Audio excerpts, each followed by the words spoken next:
Okay. Hi, my name is Dawn with the Career Confessions, and today we're here with LaTrelle. Hi, Hi, how are I'm you? good. How are you? I'm good.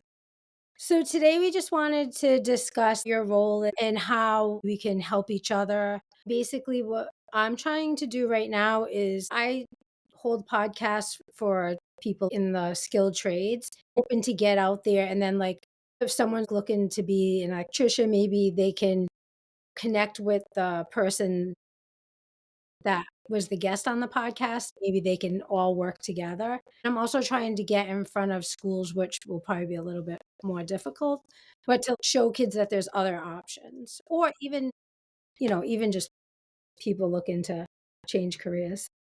Absolutely, absolutely, absolutely. I'm connected with a lot of schools, not only in Massachusetts, but across New England, specifically for career and technical education opportunities.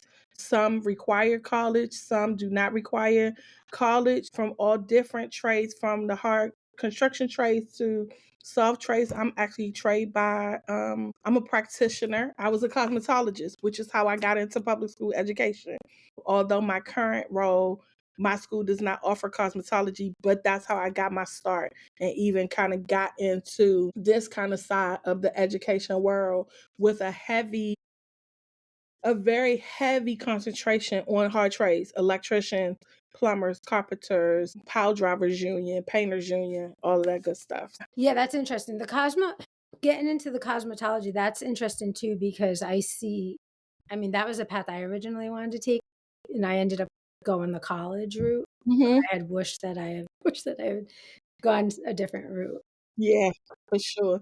I went to college, flunked out of college, became a cosmetologist, which had always been my dream anyway, but then became an educator, but started to become intrigued by education.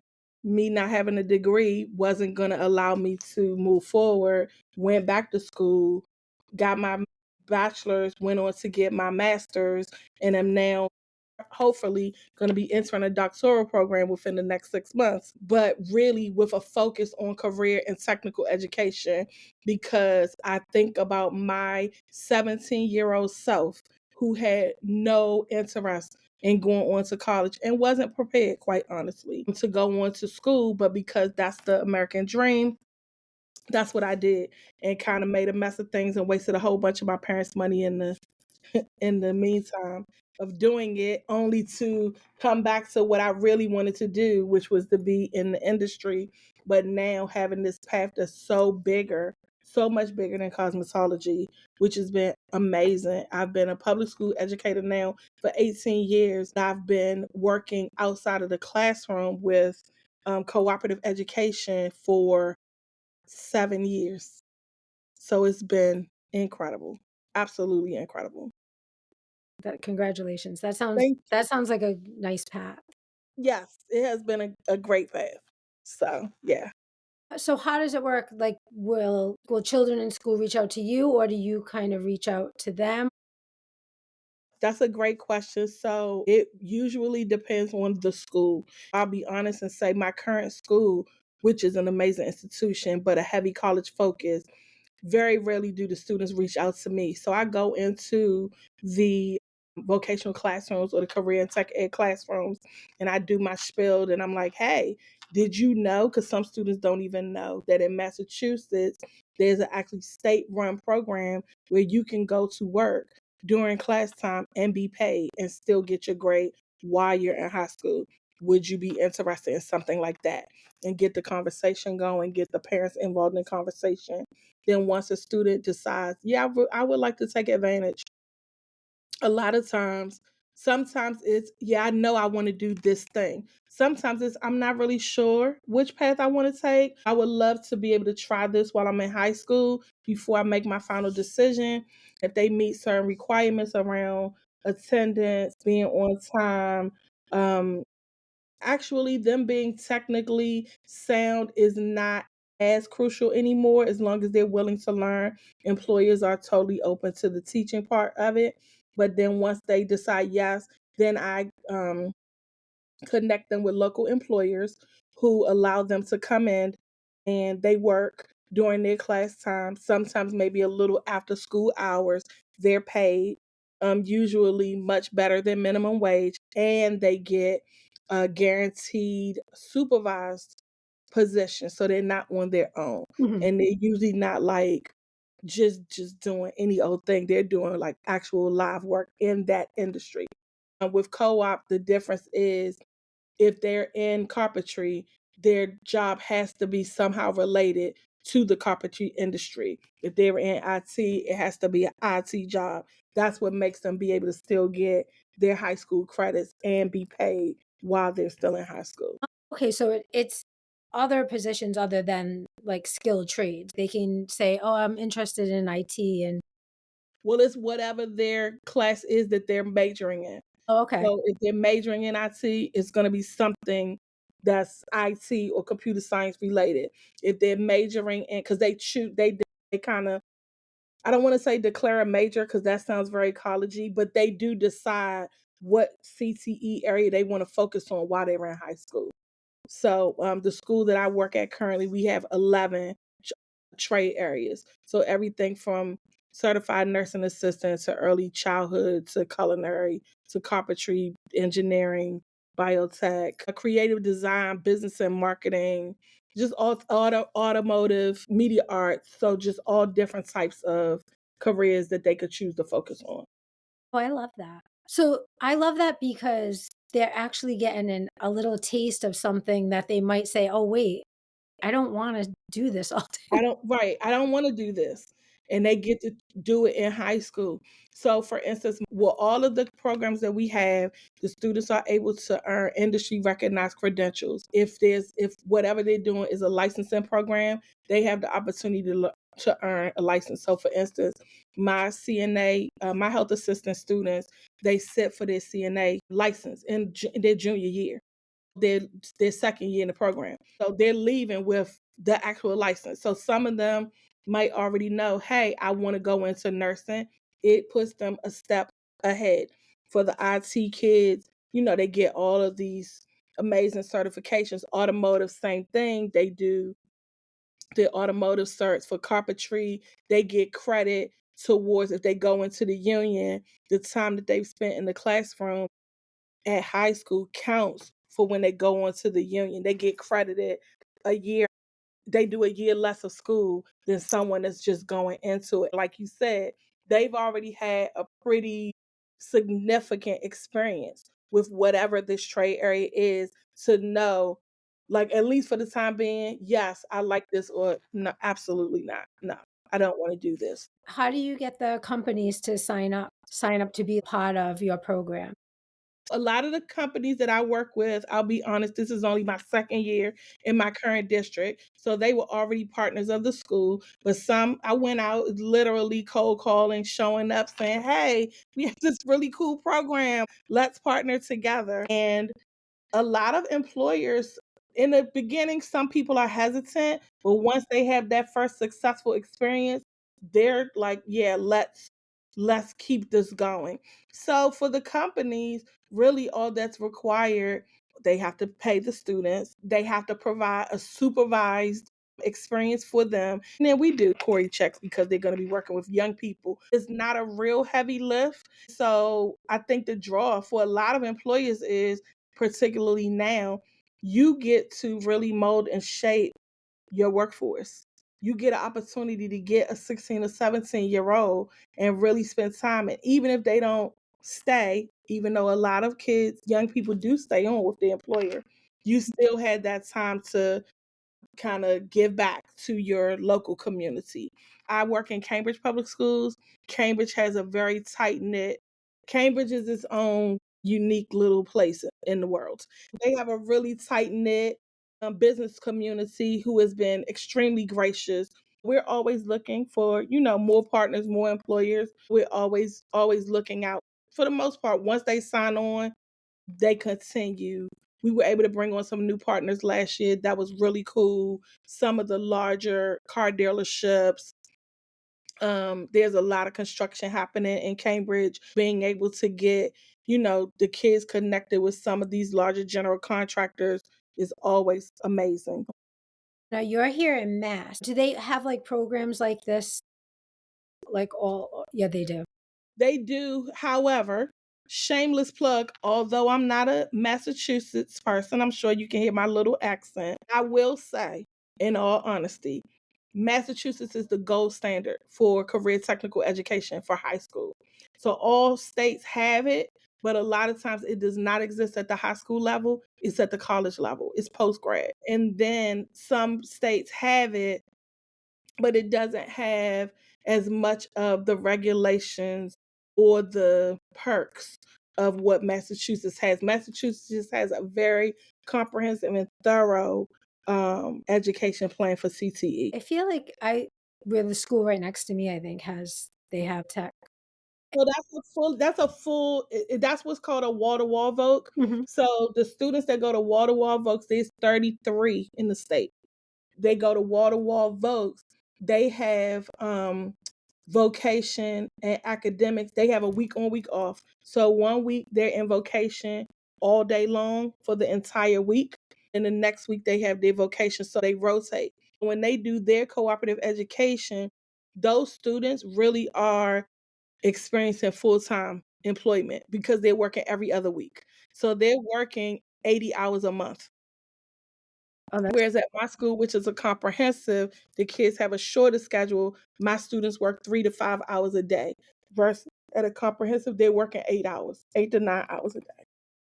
Yes. now if they're in a different district, can they try to I So know in some parts of Mass, like some schools will take like from other districts. how the CTE schools work, they have sending towns. So Southeastern takes students from 9 towns. So if you're part of those towns, you can apply. And it's very tough, very competitive. Most of the CTE schools in Massachusetts have wait lists between 500 to 800 every year that are trying to get in because people are realizing tech is the way to go. Like, let's get ahead of the game and have some skills. So if you're in a city school, the application process is a little different. Interest is probably a little different. At my school, we are the only high school in our district. So we have CTE offerings, but we don't have enough space to service all the students, but they apply or declare, they request the courses. That's how they get in to the class. All right. So now if they decide, just say for instance, they go electrician, and then they decide, okay, I'm here and I actually really like it, and it's their senior year. Do they offer them any assistance in moving forward, or is that more the company that they're working with might offer them? It's a little bit of both. I don't think any school is on record they can't guarantee employment. I don't know of any schools that do not try to help their students. But yes, if they're doing co-op and their co-op employer will usually notify the cooperative education person to say, hey, we would love to offer Jimmy a job. Actually, now in Massachusetts, they do, it's called a career signing day. It's becoming just as big as college signing day, where it's an actual day in April where students sign letters of intent from their employers. So it's really cool. Yeah, Really, that's cool. really cool. For like electrical union, any union based, right now the unions really are trying to attract younger people. Students graduating from tech schools, they're not a shoe in, but they have a definite advantage to be able to have a tech school on their resume to say, hey, I went through this program. I know the electrical union gives 1 year credit if they've completed, because when they graduate from a CTE program, they graduate with their high school diploma, but they also graduate with a certificate of competency in their trade area, saying like they've gone through, they are more than entry level in their trade area. That's interesting. And then you work with the unions. Work with the unions. Oh, I mean, hospitality union, the elevator union, like everybody.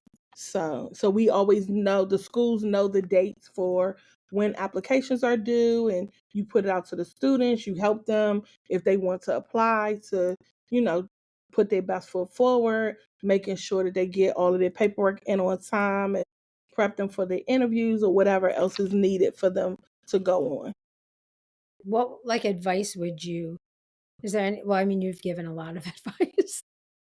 I would say for any young person that may be listening, or any person that's not so young and maybe helping a young person, or if you're looking to go into the trades, one of the biggest, not mistakes, but the biggest underestimations, all union applications, the first question they ask is, do you have a driver's license? Not do you drive or do you have a car? Do you have a license? A lot of young people in this generation, even urban, inner city, suburban, rural, they don't want to drive. Not having a license a lot of times gets your application immediately. They don't even look at it, even though the license isn't a requirement. I always tell young people or people looking to go into union type positions, get your driver's license.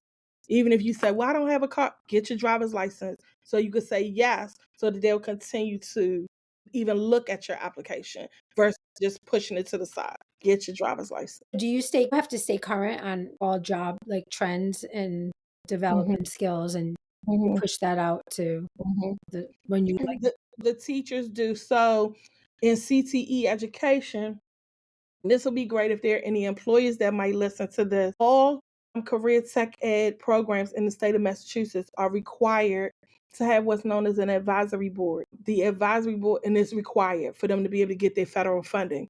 What the advisory board is comprised of mostly industry reps, but parent, student, they look at the curriculum to make sure it's up to date, to make sure that what is being taught is what is really going on.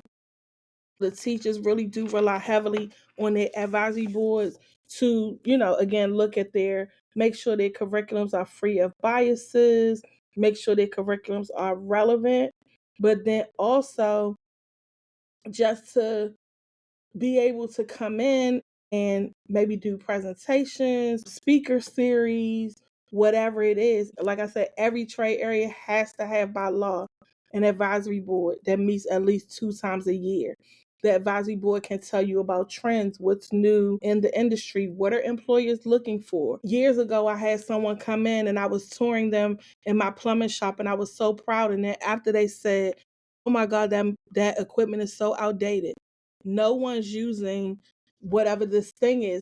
A lot of employers, they'll say, hey, LaTrelle, we just hosted one of your kids for a co-op and they were great, but their skills were a little antiquated. We need you to focus on this, this, and this. We need you to, in your electrical class, focus more on fire safety so that the students will know how to work on the fire alarm panels. Oh, okay. That's great to know, to keep them current. would you bring in, just say, for instance, like, a construction company that's looking to hire, would they go into the schools too and do a presentation, They or could. basically just you kinda, like, going in and talking? No, sometimes the companies do come in and do presentations. Most schools host at least once a year a career fair where they'll invite employees to come in and do like the whole shebang. It can happen like super organically. I've had construction companies or excavation companies come and bring all of their heavy equipment, park it on the plaza of the school, and then have the kids come out and do like a meet and greet where they're able to climb up in the equipment and see how it works. Think about um, parts of the trade that they may not have thought about.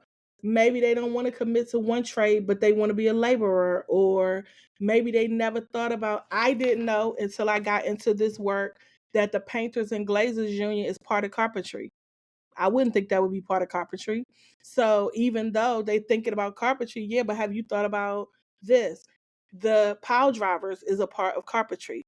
The first time I found out what a pile driver did, I was horrified. I remember looking over at a student and she had this big smile on her face. She's now in the pile driver union as a Marine pile driver. I'm like, are you insane? Like, what's wrong with you? You want to do that? She's like, oh my God. She loves it. 4 years in, she can't be more than 23, 24 years old now, making crazy money. Not that it's just about that, but making crazy money. I think the pile driver's base salary is like $74 an hour, not including health insurance and benefits and a retirement. She loves it, like loves it. I remember sitting there going, why would anybody in their right mind ever want to dive underwater to weld? Like what? And he was like, yes, that's what I, but they're part of the carpenters union. I didn't think carpet, I would have never thought that. I was like, I don't even know what a pile driver is. So it's really cool for the students to be exposed to things that they might not have thought about. I met a woman a few years ago. She's a plumber by trade. When the ships come in, it's something that she does the submarine. She's the only person on the East Coast that can do this thing. She's like, I didn't even know about this. I thought I was a plumber. I was just going to be unclogging toilets. I learned about this and I want to expose other people to this because there's so many things in the trades outside of go out and they realize I don't want to be a laborer, but I would love to be a project manager. I have kids that are graduated last year that are working for large general contractors as project manager assistants. They didn't think that when they got into building and property maintenance that that would be their path from the employers coming in and them getting to see these other things. Now they get to make well-informed decisions. That must be a great satisfaction for you to watch them grow. Mhm. It's great satisfaction, but it also trips me out sometimes because I just wanted to do hair. Like I didn't know any of these other things existed, but if it wasn't for hair, I wouldn't know that any of these things existed. So it's like, and I tell kids that all the time. Everything I have is because of cosmetology. Mhm, And they're like, but you don't even do that anymore. I'm like, yes, but all that I've been exposed to is because I worked at a Voc school. mhm. It seems it. Cambridge is a college town.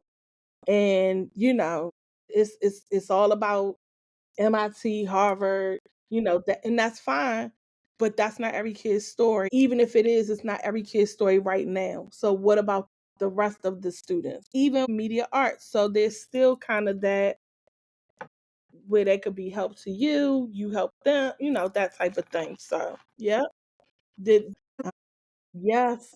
I I have three young people that are in the Glazers Union that started right after graduation, got accepted into the Glazers Union, and actually worked on. Cambridge just built this ridiculously crazy school called the Tobin Montessori. It's incredible.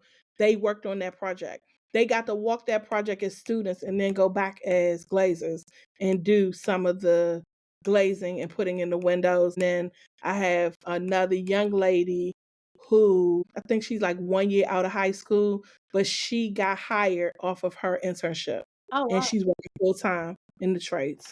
And what does she do? She's a project manager assistant. She's doing very well. She was in building and property maintenance was her trade and really didn't know what she wanted to do with it. Oh, this is really cool. So That's nice, yeah. these kids are having some great experiences. And now will they go to college or no? They'll just go project management and go that. She might end up going to school because they might pay to put her through school to get that project management degree.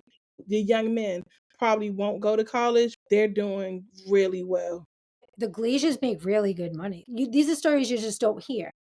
Yeah, these are the things that we don't really talk about, but we should Mhm. be talking about. Yeah. Since I've been in my new school, the kids are only working like 3 hours. They don't always get the crazy money, even though they get great money. When I was at my previous school district, not all the kids, I remember sitting with an employer, carpentry student was going out. He was getting accepted into the union while he was still in high school. I remember the employer saying to me, I'm really sorry about the pay. I feel so awful. I feel like I'm undercutting him. I wish I could do better. I said, well, what's the salary? This was 7 years ago, $35 an hour. He's 17. There's grown people I'm making $35 an hour. School yet? I'm clearly in the wrong industry. Like, what is happening here? And I've had other students go into Local 103 is very supportive of co-op. Local 103 was kind of a forerunner. The electrical union was kind of a forerunner for setting the tone for unions in the city of Boston pre-COVID. I could reach out and say, I have 12 students that are ready. I didn't even have to do the legwork. They would say, okay, this kid's going here. They apply, they put them wherever. They were excellent about that. COVID kind of changed things because it's hard to take kids when you got grown people, out of work. Yeah. It made it a little bit difficult. One of the students, I said, why do you work Tuesday through Saturday? Why don't you work Monday through Friday?